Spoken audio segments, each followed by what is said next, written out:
So, episode 7. Going the distance. Going the distance. Sorry. Dun, dun, dun, dun, dun, dun, dun. Going the distance today. Take me for a ride. Is that a command? Are you trying to tell me what to do? Could you, excuse me, could someone get me out of here? Well, Mark, it's time to go the distance. Walmart, it's time to go the distance.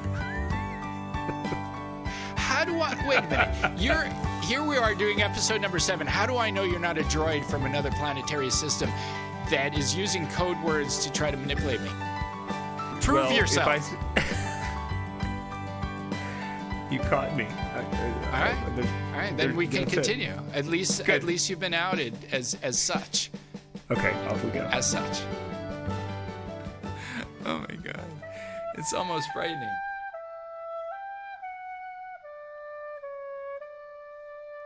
So this was a week in which a good friend of Mr. Peach ran 50 miles. I think he was lost. And then he got found. He got found. I think he was blind. Now he can see. Yeah, indeed. That was just about a week ago. So Mazel Tov, kudos. Wow. That's amazing to run 50 miles. Yeah, it's amazing to run 50 miles. It's amazing to train to do it. Even more so that the training is just a spectacular experience. And it's a 4-month program that I do to build up the endurance to be able to run 50 miles. And it's a fantastic thing. While my body lets me, I'm going to be doing these. So, yeah. I'm kind of wondering, I'm trying to visualize. I've done a bit of running, more in the past than the present, but I do a little bit of running. I have run 2 marathons in my life. Nice. And I remember there comes a point, and this is more of a question for you, but there's like a cadence where your legs, the rhythm, the beating of your heart, it just sets up a pattern, and it becomes very meditative. And it after a while for me, although to be honest, it took 19 miles during one marathon to get there, it's less about, getting the Gatorade and can I do this, and more it becomes a journey inside yourself. Absolutely. Yeah. Yeah, I mean, just speaking to the external, there's the rhythm of your feet. A buddy of mine who runs these as well talks about one foot in front of the other as the mantra. And, I love life at its most simple. And that is, what it takes to run 50 miles is you have to put one foot in front of the other. And it also, this, I like the heel and toe kind of thing. You make sure your heel hits the ground, then your toe, and so there's that. But that becomes very meditative, And what I love about the run in the woods is it's very soft on the body, and it's not on concrete with the sun beating on you. So it's it allows you to get to very deep places when you're running like that. And when I train, I listen to lots of books. I listen to podcasts. I listen to art podcast as we're going through it and working out what we're going to put on the podcast. And it gives me a lot of kind of deep time, deep reflective time. And so I think there was a moment when you were running the 50 miles where I called you up, and I think you're somewhere around mile 40 or give or take a few hundred yards or so.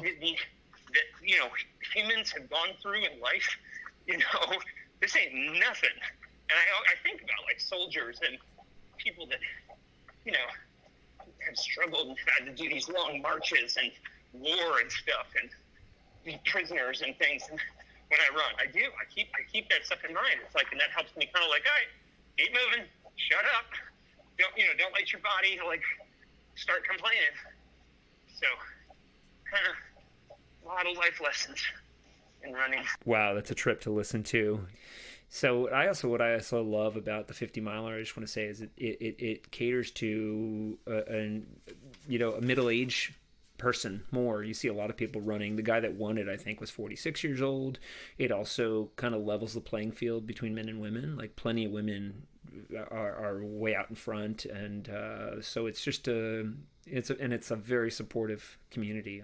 I highly recommend it. If you ever thought it's crazy, it's not crazy. It's a distance running is an amazing experience. Amazing experience if your body's able. That said, like, if you're just moving, if you have inclination to just move, I love that, the difference between not moving, not walking, not running, and running even just half a mile, or walking a half a mile, or a tenth of a mile, is such a giant difference, and so being moving is utterly crucial to life. About a year and a half ago, I got as sort of a medical straitjacket, and I found it very difficult to walk.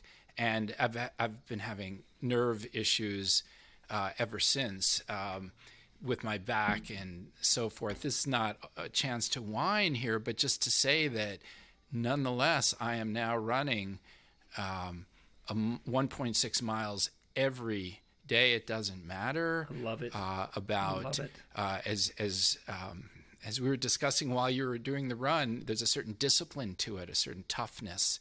And if it's raining, okay, that's fine. You still go out there. And so 1.6 miles, I run up very steep hill here. I run up in the woods to a little local castle. It's not a castle. It's just a stone structure. We call it the castle, and run around it once and then run back. It's 1.6. And as you say, Eric, it's not 50. I'd love to be able to do 50. At this point, I can't.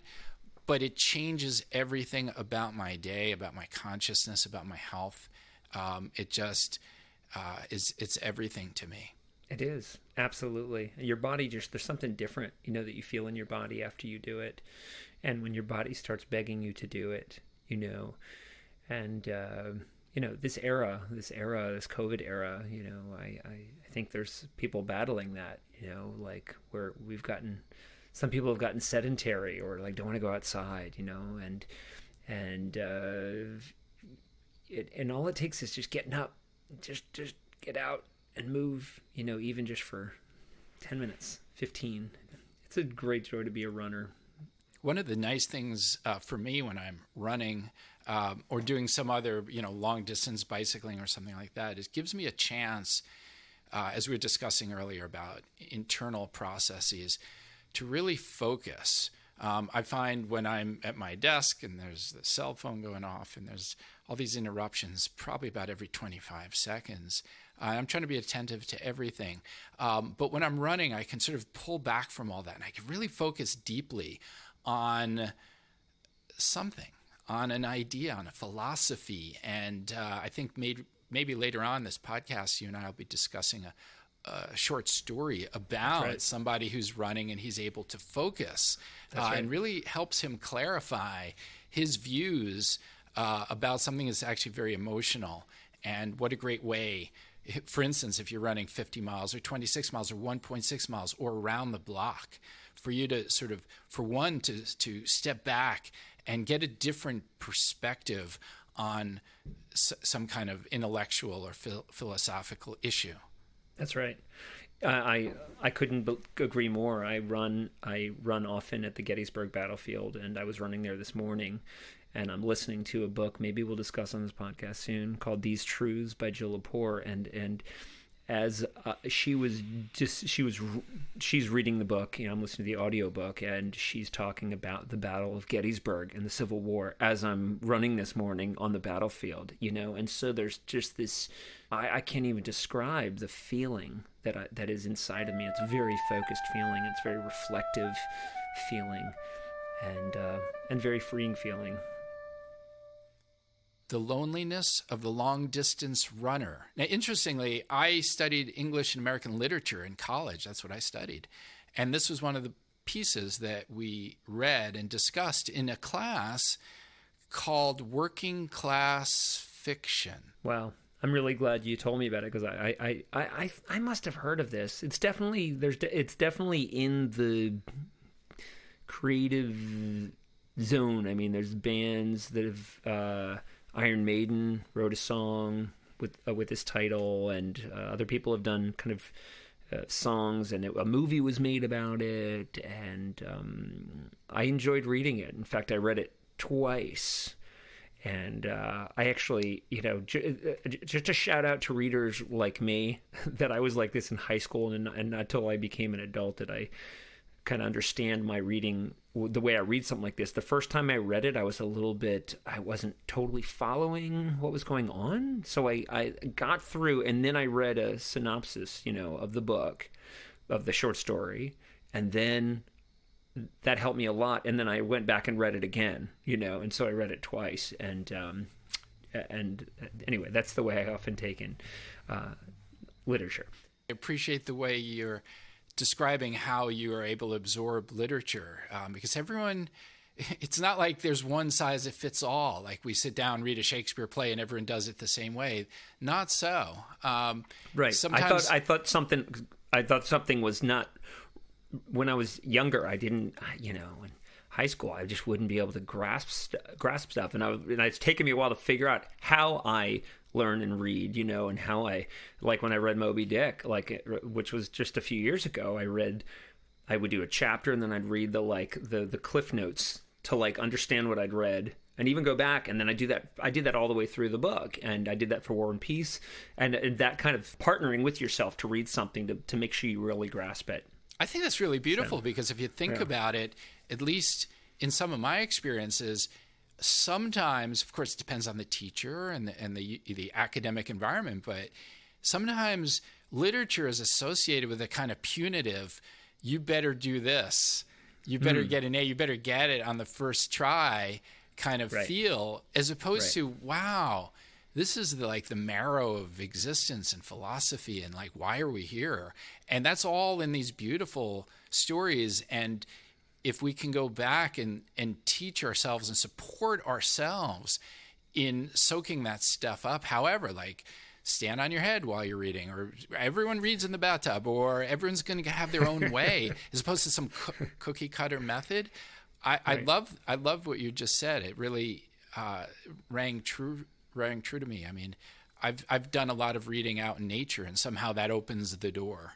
It's funny because the thing that when I read it this time, I had very powerful on two different levels. One is the story itself, but also I just had this very powerful connection with. I just recently turned 60 years old. Kind of scary here.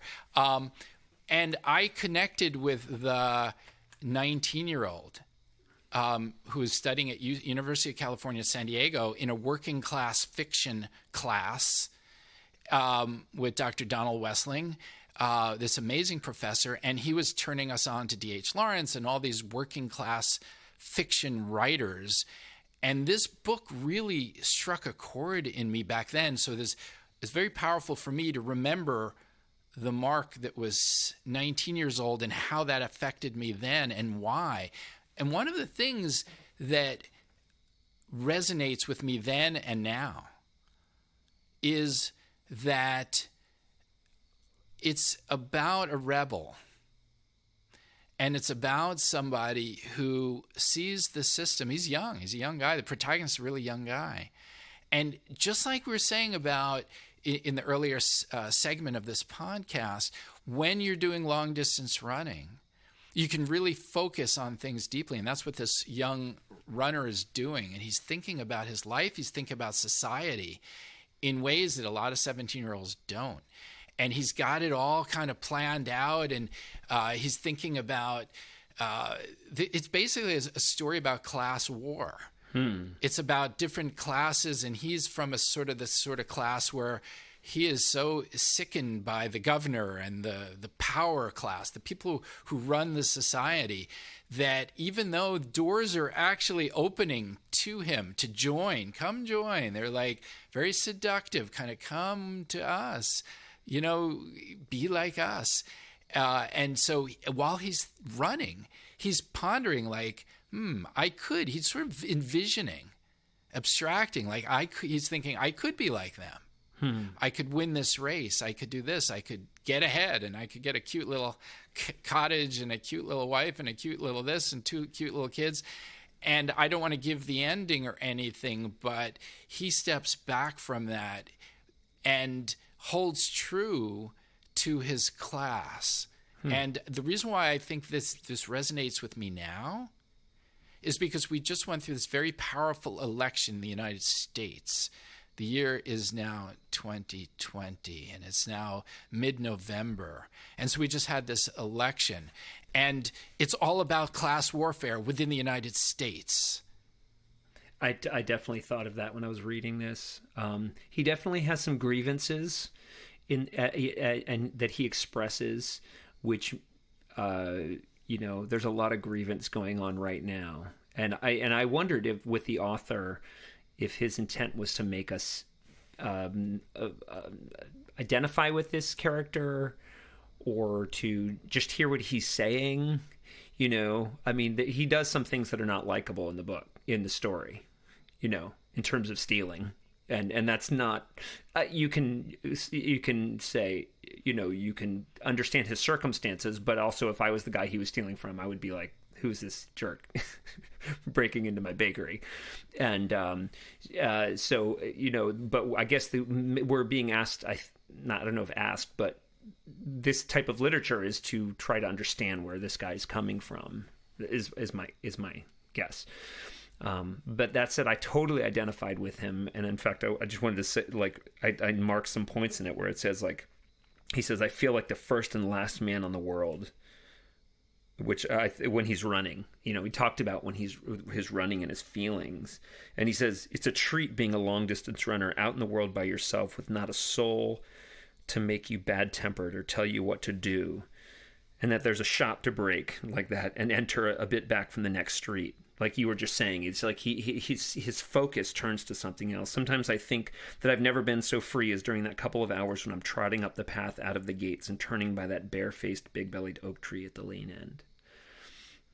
It's beautiful. And I guess this guy's kind of is wrestling with himself too. He's like, I don't have to think about how I'm going to pull off how I'm going to get more money to survive. I'm just out there in the woods running, and it's beautiful. It's beautiful. And it's fascinating for me to remember the 19-year-old Mark Laxer really relating to this 19-year-old as I do now, but in a different way. Like now I sort of, like you're saying, it's like, oh my God, this poor guy who's running the bakery. As a 19-year-old, that's not what I was thinking. I was thinking more that the governor and the power structure are the real thieves, and this poor guy in the lower, quote unquote, lower working class is the hero and the Robin Hood-esque character. And now I see both. It's a little gray. It's not entirely clear. I hear it as kind of like this is a reality. Here's this person. And you don't have to say, is this a good person? Is he a bad person? Is what he's doing good? What is it bad? It's more just observing him and his state of being. And his state of being when he's running, and also his state of being when he's scrapping to survive. So it's kind of like a Steppenwolf kind of thing. He's just like, he's all these things. And he's also a hero. He's a villain to some people, we won't give away what happens, but he's also a hero. He says in this, and it's daft to think deep, because it gets you nowhere. Though deep is what I am, because the long distance run of an early morning makes me think that every run like this is a life. A little life, I know, but a life as full of misery and happiness and things happening as you can ever get really around yourself. But it comes back to, again, this idea for me where you have in the United States a group of people who are considered by, I don't know, like 70 million people to be cultural elite because they read books or whatever the reason is. And then you have those 79 million cultural elite, quote unquote, people who look at other people as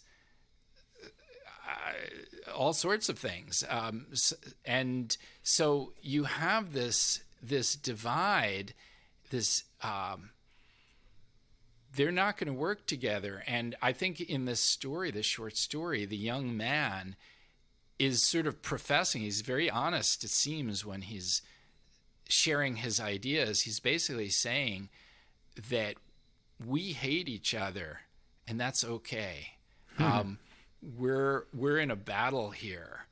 He was pretty honest. It wasn't all fluffy saying, no, oh, we'll work it out. No, it's going to be a battle, and I'm going to lie, and I'm going to cheat, and I'm going to try to take them down. And you know what? It's harsh. It's a harsh story. I don't think it has a happy ending. It certainly is rung, I don't know if I want to say true, but has really resonated with people over the years. So it was written in 59, I think. It came out in 60. Yeah, I thought it was interesting. I noticed a phrase he used in the story, which was "keep on keeping on," which for me is Bob Dylan, totally, from Blood on the Tracks, from Tangled Up in Blue. And I always thought that was a great line from Dylan. And then I saw it, and I was like, I bet Dylan read this story. I'm sure he did.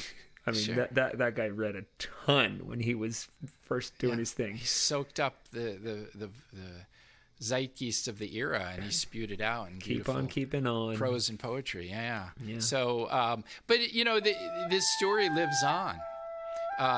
The loneliness of the long distance runner is the story of America right now.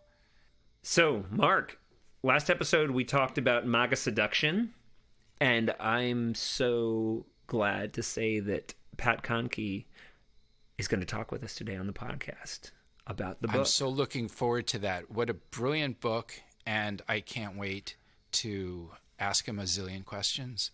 Let's go to it. Okay. Let's see. There he is. Excellent. Here you go. I was and am so moved by what you're sharing. I am very interested to talk with you and find out your sense of where to go. I've heard from quite a few atheists, and I have a couple of Muslim friends who've read the book, and they're like, wow, this, they're being fed by it, and which I think that's, for myself, that's what I'd like to see. But for a lot of the people that's directed towards, that's exactly why they would say, well, yeah, sure, of course an atheist is going to like it. It's like you'd be surprised at how negative some of the input is from the people that I'm trying to reach. I'm sure. Yeah. But also a lot of really good feedback too. But what surprised me was the number of people who are not professing Christians who actually gained something from reading it. That was really gratifying to see. That's wonderful. Yeah, I was raised Lutheran, and I certainly have a lot of that still in me. And so I found it interesting to you as an identifying evangelical. I don't often feel connected to the word evangelical or but I totally connected with you. I connected with you on that religious level as a Christian, or I don't exactly know how I call myself now, but as someone who was raised Lutheran, and someone who definitely identifies with a lot of it, and I could understand what you were talking about. So I thought that was really neat. Like, you got to me on that level, and also on a human level, and also on a political level. So I think I met you on a bunch of levels reading the book. That's great. Your story of going to the Trump rally. Oh, right. And butting in line as a way of trying to teach something. Object lesson. That was amazing. That was just incredible. Like, people were like, "You can't butt in line." And you talk? I don't need to talk anymore. Yeah. That wasn't a lot of forethought that went into that. I actually intended to attend the rally, and I had no idea the line would be that long. And so I just decided, well, I guess I have to make my point out here.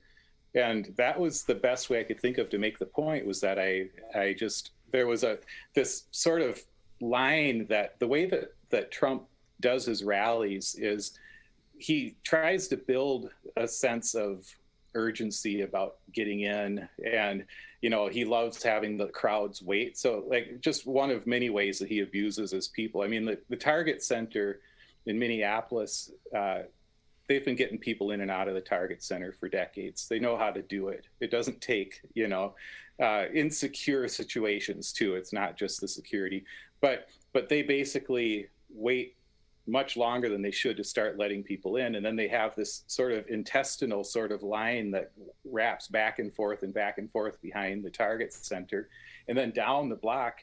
And I realized I'm not getting in.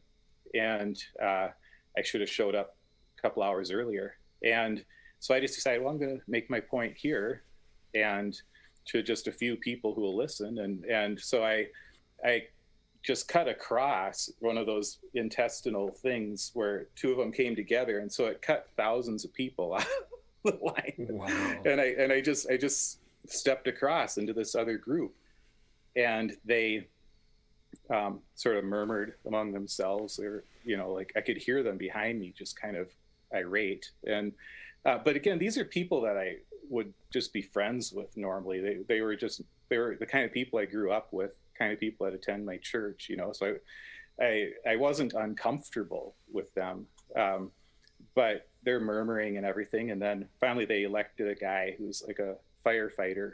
He had a t-shirt on that said that, and said, he said, "Can we help you?"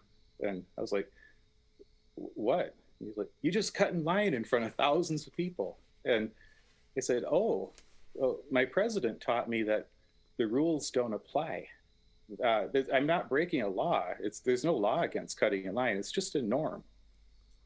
And wow, what surprised me was how they talked amongst themselves. And I think about, like the Gospels, when like the people who are challenging Jesus would talk amongst themselves, and that's sort of what was happening. And then they just let me stay in line, and which was a little bit disappointing, because I kind of would like them to have said, well, norms are important too. But it was, and so, yeah, I did get into, so that was last October. So that was a year and a month ago. And that was my first political involvement in over 20 years, because, so I went there and I went into the rally, and then I got thrown out. I started yelling at him. Right. I expected to stay quite a while and then, make some sort of pronouncement, but I listened to the tail end of Pence talking. They were both there that night. And I listened to the tail end of him, and I was just, that guy bothers me a lot more than Donald Trump. Wow. Because Mike Pence is the type of guy who appeals directly and intentionally to people from my subculture, and just lies, and I don't know what he used to be like, but I know what he's like under the influence of Trump. And so he was talking, and I was just irate. So then when Donald Trump got up, I just stood up behind him. I was on the second level, like right behind him, and I didn't say anything intelligent. I just shouted some, "You're a liar, you're a criminal." And I had to time it out between breaths. He hardly takes a breath, Right. Right. And I was smart enough, though, to position myself close enough to security that it didn't cause that security got me before anybody else. For me, it was actually a pivotal event, because, as a pastor for 20 years, I knew there would be people in that audience who attended my church. Uh-huh. There'd be people who knew me. And so I put on this black shirt that I always wore for preaching. Wow. It was almost a sacramental thing. I felt like I had to do this. I didn't have any illusions that it was going to change anyone's mind necessarily, but it felt like a sacramental thing that I had to do. And like I said, it was the first political involvement I've had in 20 years. I was a conservative Republican. I voted for Reagan in 1984 when I was 19.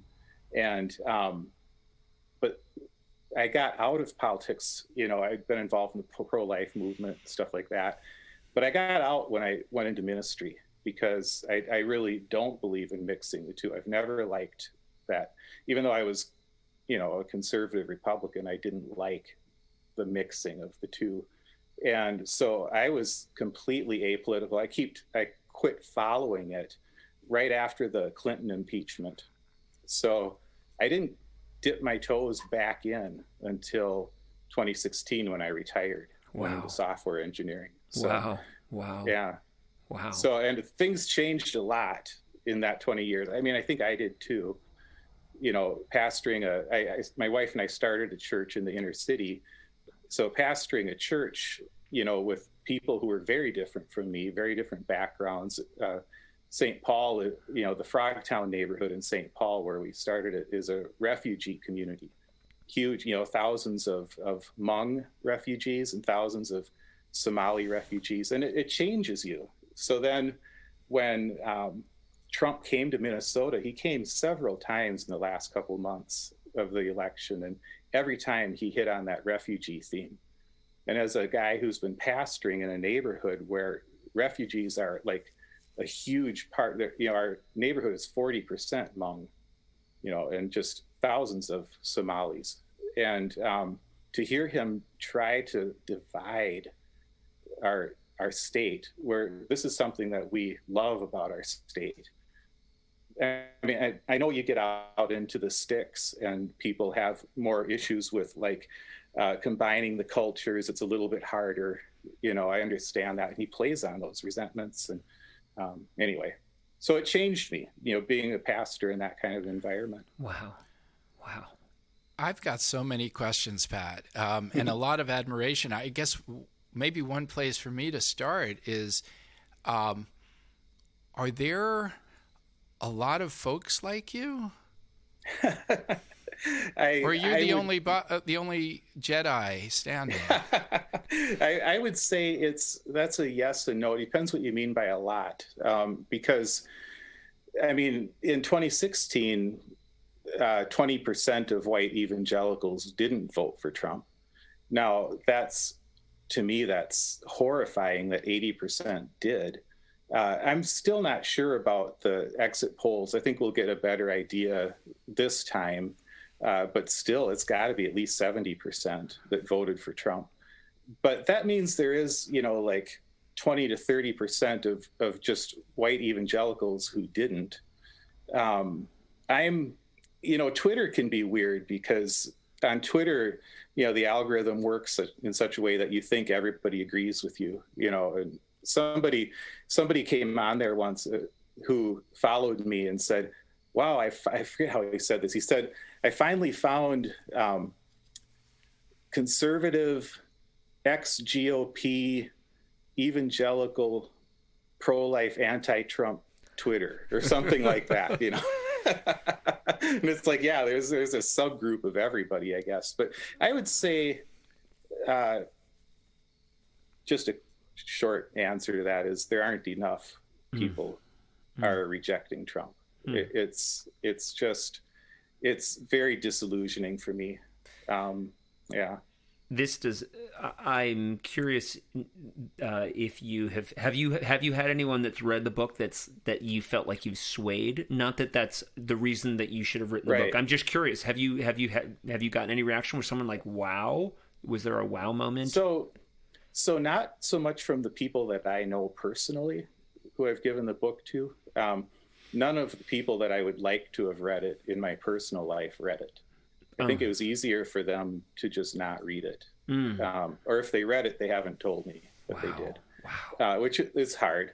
But but yeah, lots of people online, lots of people, on Twitter, or when I first published it, every day I got, 5 to 10 messages from people, emails, comments on Twitter, things like that, of people who were reading it. And a lot of them actually talked about, hey, I gave this to my uncle and he's not going to vote for Trump anymore. And that, so that did happen. It's not, like you say, it's not why I wrote it, but that was part of it. It was Sure. more, though, that I was trying to start a conversation, and I think I did that. Because, spoiler alert, I think you guys know, Trumpism is not dead. Right. And I feel like we have 4 years to head off fascism in America. And Right. So I just want to play some small role in helping the people who are my people to not play into that, if I can help sway, because honestly, it's not, if evangelicals would just do what they believe and what they say, we'd never have to worry about a Donald Trump again. Amen. Totally. They are his power base, and you can hear me starting to say things like they now. In the book, I use the word we all the way through it. Mm-hmm. But lately, that's been harder for me to do. Wow. Because I did go off of Facebook, which I think a lot of people did after the election, just because some of the conversations with people and stuff, and I just thought, yeah, I don't need this toxicity. But the last thing I said on there is I'll never forget what I learned about the relationship between evangelicalism and politics in this time. It's a lot to process. Wow. So man. Pat, how do you see for the next 4 years what your role is in helping the nation, a community, veer away from a certain form of fascism? Mm-hmm. Yeah, that's the question I'm asking myself a lot. I went off of, I'm on Twitter still, but I haven't been interacting on Twitter very much during the transition, because I'm just taking some time to process. And what I've come to is what I want to do for several months is just talk to people like you guys. I want to do what you're doing, where I just talk to people, ask questions. And the questions that I want to be asking are, what are some areas where Christians or believers, people of faith, where people of faith can be helpful in this culture, that aside from the polarizing issues, the abortion issue and stuff, it's like that's a huge issue. That's a tough nut to crack in terms of getting people to think that they can be on the same side if they disagree on that issue. But I'm well past that point now, where it's like I've seen how just deadly that issue has become, the way that it's been used by politicians. So to try to help people of faith to think, how can we be productive, contributing members of the culture and in regards to politics? And my guess is it's going to be very much centered around the concept of truth. I think that disinformation is the biggest blight in our culture right now. And unfortunately, Christians are the biggest purveyors of it. And we always said we were the people who stood for truth. That was the thing that united all conservative Christians. Was we might not know the truth, we might not agree exactly on what it is, but we all believed that there was something called truth that you could discern together. And I think that's still a contribution Christians can make, but not until we do a major repentance for what we did here. I mean, this disinformation thing is the culture is going to go nowhere if we can't get a firm grip on what is truth. Like the epistemological question. How do you determine what's true? How do we know what we know? And if it's just that you turn on Fox News and you don't like what they say, so you start listening to OAN, it's like Christians should know better than that, And so that's where I'm going with it, is to try to get at, try to get enough people together who think in these ways and try to come to some, partner with some people who are doing this kind of thing to try to just get some sanity again.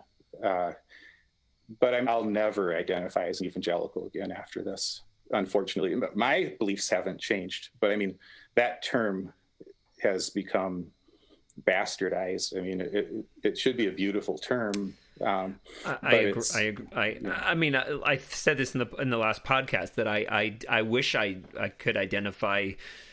I don't know if I want to call it my tribe, but I can speak for a lot of people that it doesn't ring as like a thing that like, oh, it's a beacon or a light for me. Right.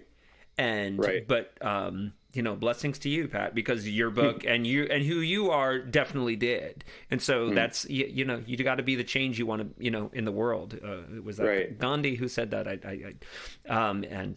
So. Or Bono or somebody. Right. Or The Edge. Right. Yeah. Right. So. Yeah, I there's so many things I think people will just have to read the book, but because there's a million things I did want to point out that I'd underline stuff, and you mentioned this earlier, and I love what you say about, you know, playing a role in making the world a more gracious and life affirming place, for your children, and I couldn't agree more. That, you know, even with all the ugliness, you know, putting your best foot forward to make the world that kind of place, is what you're doing. And so I would appreciate that. I would say, I would ask you guys, are you as I don't want to use the word frightened, but are you as concerned as I am when I talk about having 4 years to head off fascism? Does that resonate with you from what you're seeing? I'm with you. I'm concerned about the 70 million voters, and why they look past quote unquote bad behavior. It's frightening behavior. Has nobody read history? Right. The bad behavior is just a distraction, you know, like a lot of the performative sorts of things that he does. And then people are able to say, well, I don't really like the tweeting, or I don't like the, you know, whatever. And it's just all a distraction from just the deep ways that he's subverting our system, our political system. But I would say it's much deeper than that. It's you know, at the very core of our understanding of what America is. And again, I go back to truth, you know, but like from an evangelical perspective, one thing that's invisible to people on the left, I think, is how toxic it's become within evangelical circles to identify as a Democrat, or it's not just a disagreement on policies anymore. It's, I mean, the thousands of emails that I got, or, you know, or Facebook messages or whatever from people who told me as I was writing this, you know, that I was going to go to hell and all that sort of thing.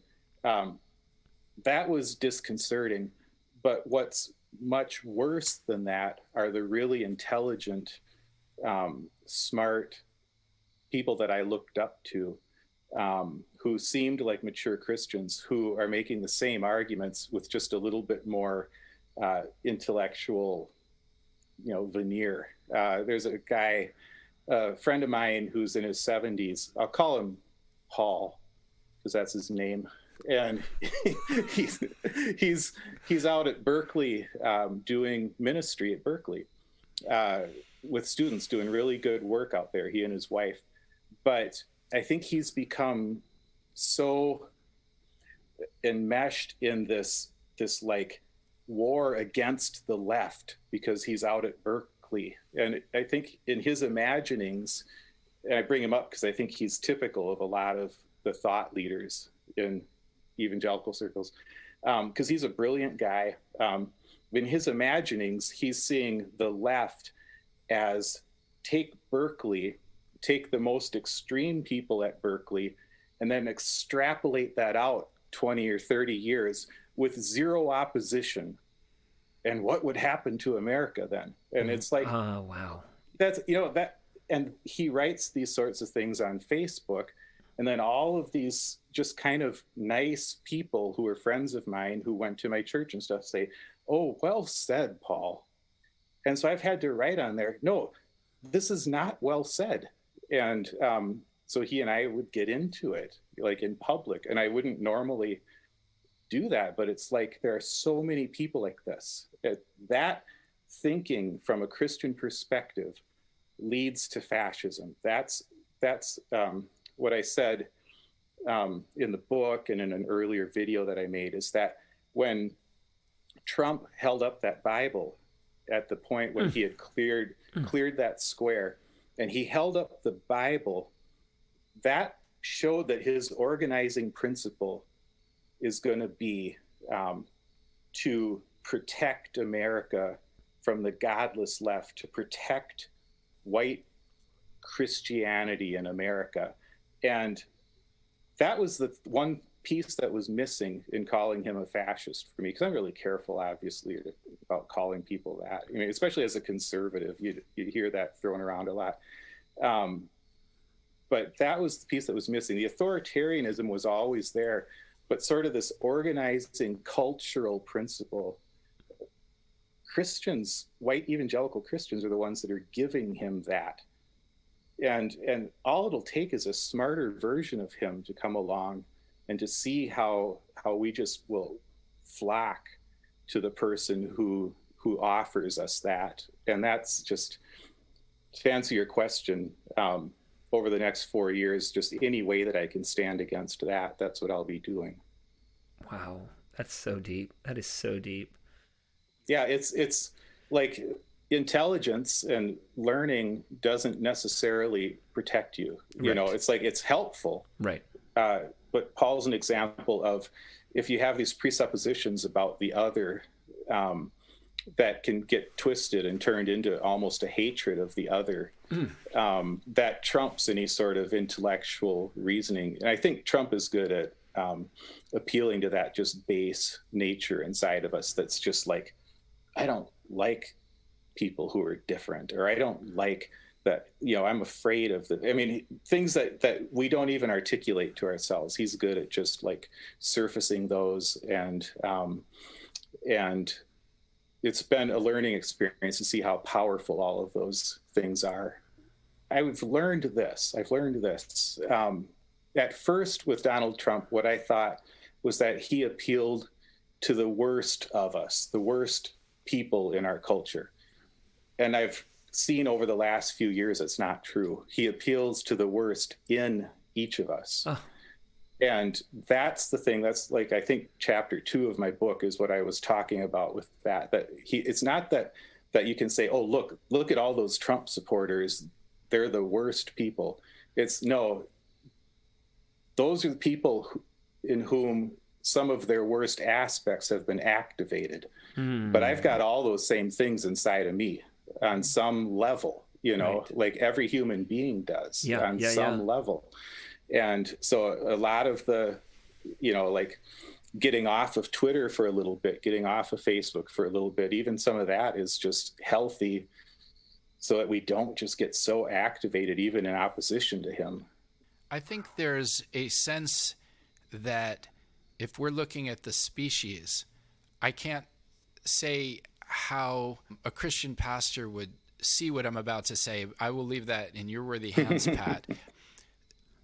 I do feel that amongst humans, there is a sheep-like quality to us in that we're a social animal. I'm being a little bit scientific here. I'm not a scientist, by the way, but I did a bit of studying of biology and sociology and anthropology to research one of my books.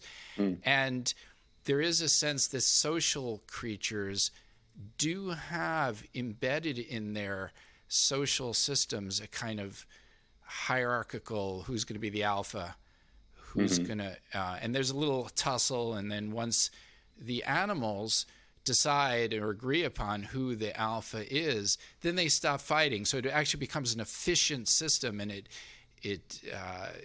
moves through nature and is apparently accepted. Right. I think bees have that, coyotes, wolves, chimpanzees certainly have that, and I think humans have it. And I think Donald Trump has asserted himself as the alpha, and people, good people, smart people, kind people, powerful people have watched him and his body language and his face painting, and there's something very primal about it. Like you were saying, Right. Eric, there's this kind of this energy that he will fly in the face of norms, and it sort of showed an underbelly of obeyance, of sheepness in the people of the United States, more so than maybe one would expect. And what the polls show. The reason for me to say all this is we were just discussing, like, all right, what do we do about this? You know, we've got 4 years and so on. And one of the things I think about, because I'm wondering what to do myself for the next 4 years. I know what I've done the last year, and it's been very intense for me to push back with this book, Right. Rama Trauma Trump, and trying to get it out there and making videos and trying to make it accessible and so on. But it occurs to me that one path forward is to show leadership. I'm not sure how that, maybe means starting an NGO and you're in charge, Pat, and Eric and I will help you, or whatever. I have no idea what it involves. Maybe it's Melissa Joe and we all help with, but there's some gap. There's some leadership vacuum. Right. I think it's brilliant that you've been standing up to this bully. I'm wondering where I don't know, like it's CNN or, you know, Fox, or where the big, powerful voices are, or is it just going to be little blips on the screen to take on this huge bully? I'm not scared of his bluster. It's a little bit like from The Wizard of Oz, but I almost feel like each of us, or all of us working together, need to take on leadership roles. Right. Yeah. And I agree with your assessment of it. I mean, and you mentioned as a pastor, you didn't know what I would think of that, but the Bible is so clear that we are sheep. Humans are sheep. And you know this from your experience in a cult. I've known this my entire time that I was in ministry. I was always careful about the way that we do worship music, and careful about the ways I never set up us versus them types of scenarios in my preaching or anything like that, because it's really easy to draw a crowd that way. It's really easy to amass following. People will follow leaders like that. Wow. But it's the leader's responsibility not to do that. And Jesus, you know, I quote this in the book where he looks out upon, you know, his people, and he weeps because they were like sheep without a shepherd. That was a condemnation of the shepherds. And in my book and in my life, I don't think I'm ever mean or unpleasant in anything that I say about a Trump voter, for instance, because these are just my people. But I'm actually quite mean in the book a couple of times to some of the Christian leaders, because Christian leaders are going to be held to account for the way that they've just caved in.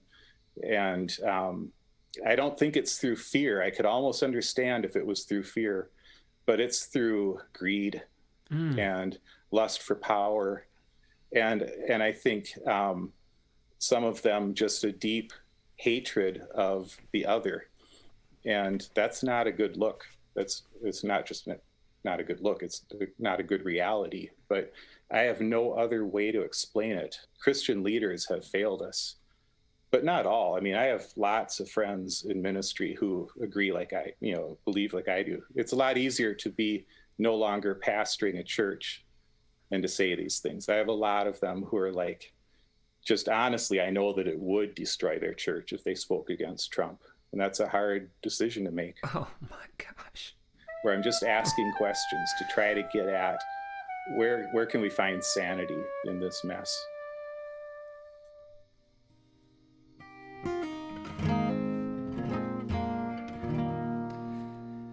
Amazing grace, how sweet the sound that saved a wretch like me. I once was lost, but now am found. Was blind, but now I see. 'Twas grace that taught my heart to fear, and grace my fears relieved.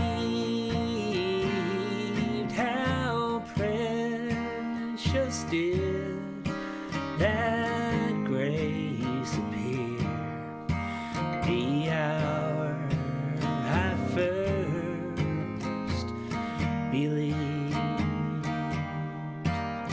Through many dangers, toils and snares, I have already come.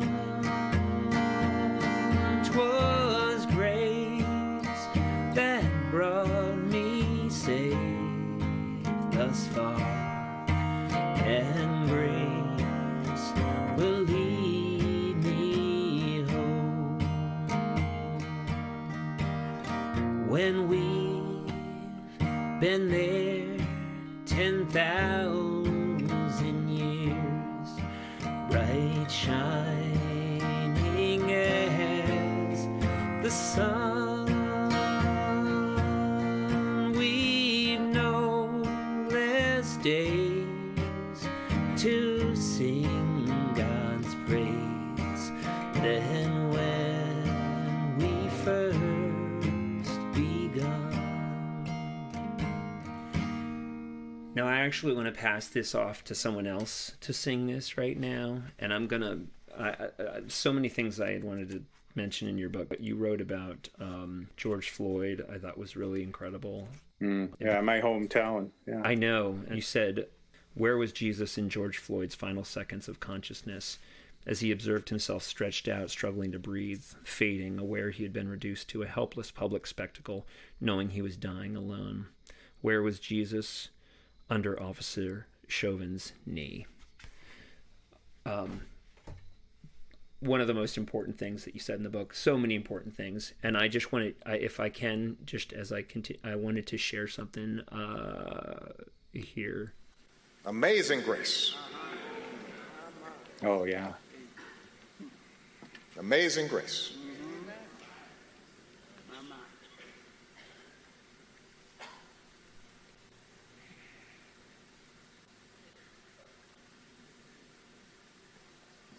Amazing grace, how sweet the sound that saved a wretch like me.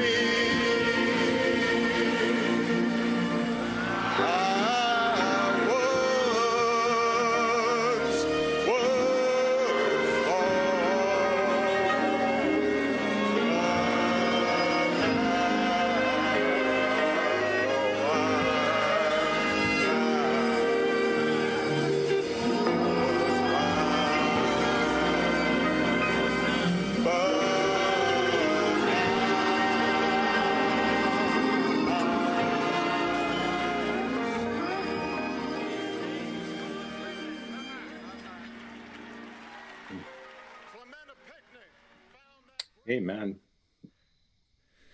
Yeah. That Wow. was, of course, President Obama singing at the funeral after the Mother Emanuel killings. And I just as a point, I think of contrast, just in terms of leadership and what that meant. It's beautiful. It's beautiful.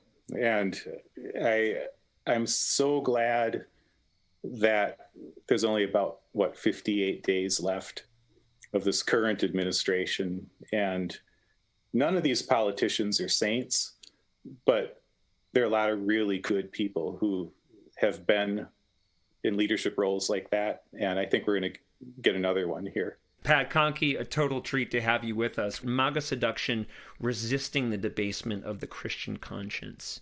Well, it's a privilege to be here. Thank you guys for having me. This is really, really a privilege. Thank you. I think in summary, there's work to be done. Yep. That was a starting point for me.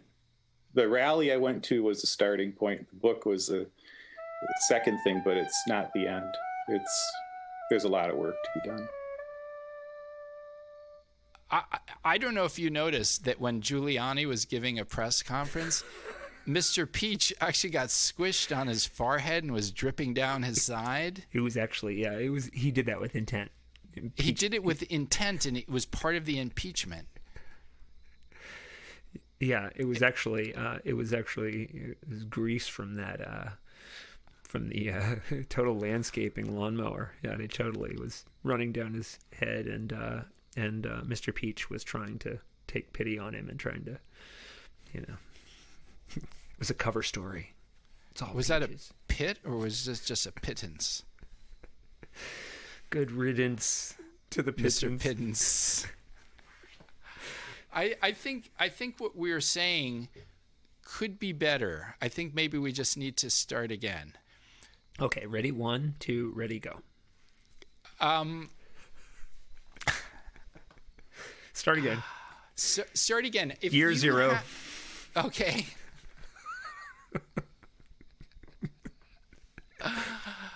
So here's yet another divide. Ready? Yes.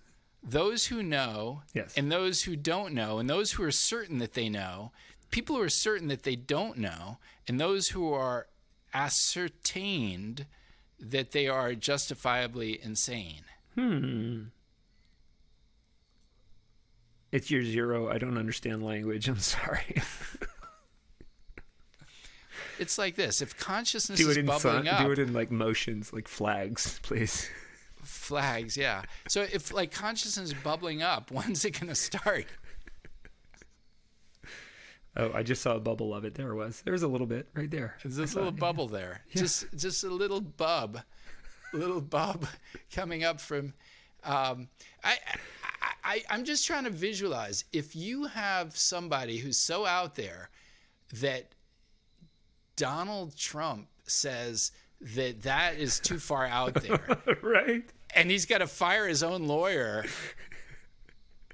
I would say that if Fox News is saying that crazy ass woman is too far out there, I would say if what's his name? Code. If Tucker Carlson is calling it too far to the right and too out there, I would give Tucker all the freedom he needs to get through the day.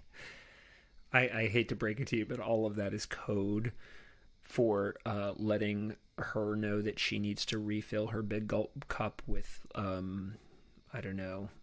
What is it that that Hillary Clinton feasts on? Egg McMuffin, yeah. Egg McMuffin. That's right. Yeah. And Tom Hanks and President Obama feast on lizards and babies Lizard and things people. like that. So it's just letting her know that she needs to get a refill. That's all. Right. Yeah. Right. That's it. Yeah. It's all code. Everything is code. And so is Covfefe. It's all code. Right. And by the way, we don't really need a democracy that's, sort of been evolving for thousands of years. Why don't we just have some crazy ass people just make up shit? Right, just make up stuff and much more interesting. Right? And why not? Yeah, why not give them? Why don't you give crazy people the power, and not a system that has evolved first in Rome and Greece and ancient Greece and through the Western world? Why not just destroy all that? Makes sense? It does, yes. Yeah. They've got very good intentions. They're just trying to save the children. That's all they're doing, okay? Mm-hmm. So let's just, leave it at that. Take a slice of pie, put some whipped cream on it. If you want sprinkles, you can have some, but we are rationing right now. So, Oh my God. Hold that thought. Someone just ate SpongeBob. Hold on. Oh, gross. wait, are you kidding me? No, somebody just ate SpongeBob. SpongeBob Square Yes. Pants? That one? Yes. Someone ate him? Yeah. Yep. Again, that's code. I just want to tell you. That's, I was just saying that But that's pretty much everything now is code. right, and it No, all there's- comes back to Hillary. Why? So Exactly. why are people so obsessed with Hillary Clinton? Do people have a crush on her? Is it something sensual?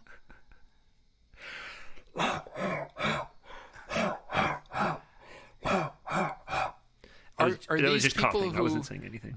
maybe these people don't have any other types of way to get out their energy? Wink, wink. Know what I mean? Know what? Say no more. Say no more.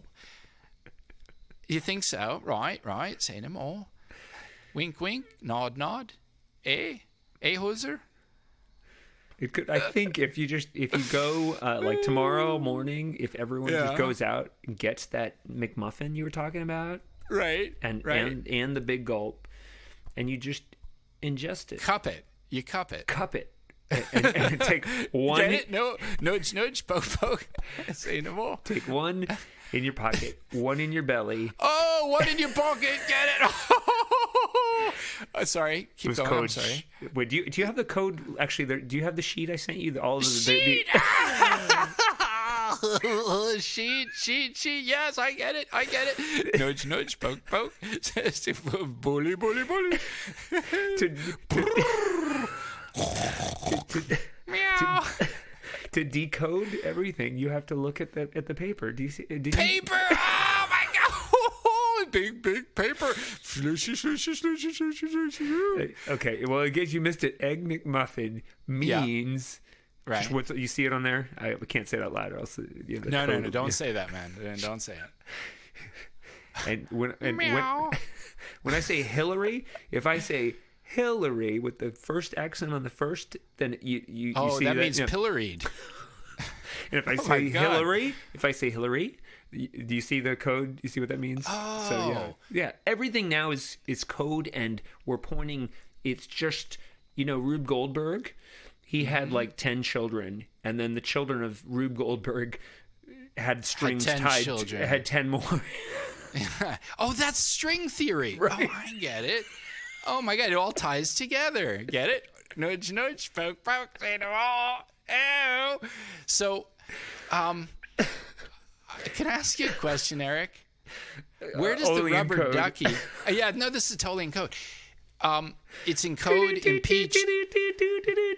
Wino news, details on the half hour.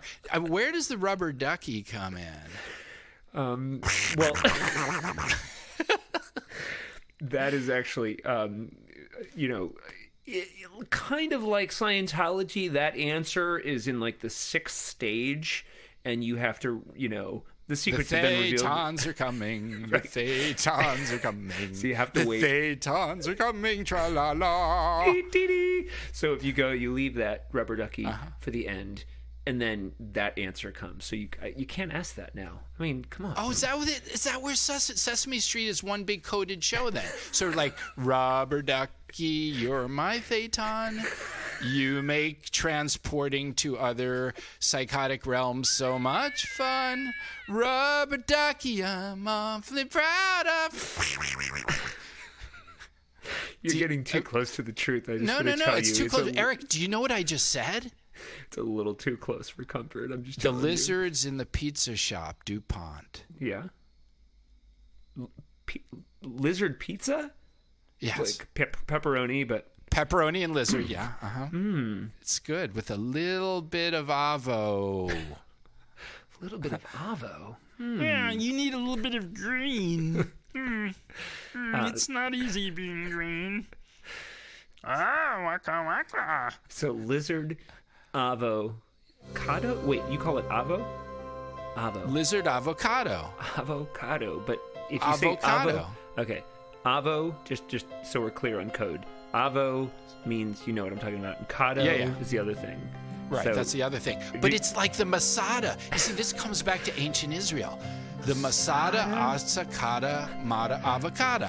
Hava Nagil. No. And Avocada, and they just say, can I have 2 of those? Or is you just glad to see me? Masada, Flofada. What was it? Masada. Slofada, Alalada, Bocada, Fee 5 Obada.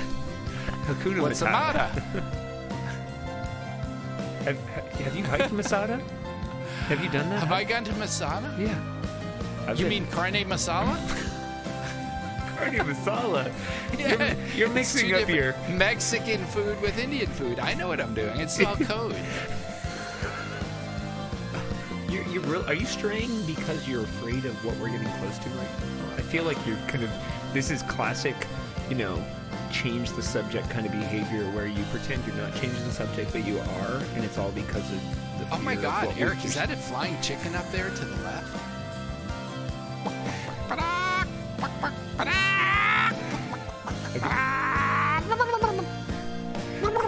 Fuck you, man. You're getting too. It's too. Oh, cluck you and your peaches that came from the other side of the aisle.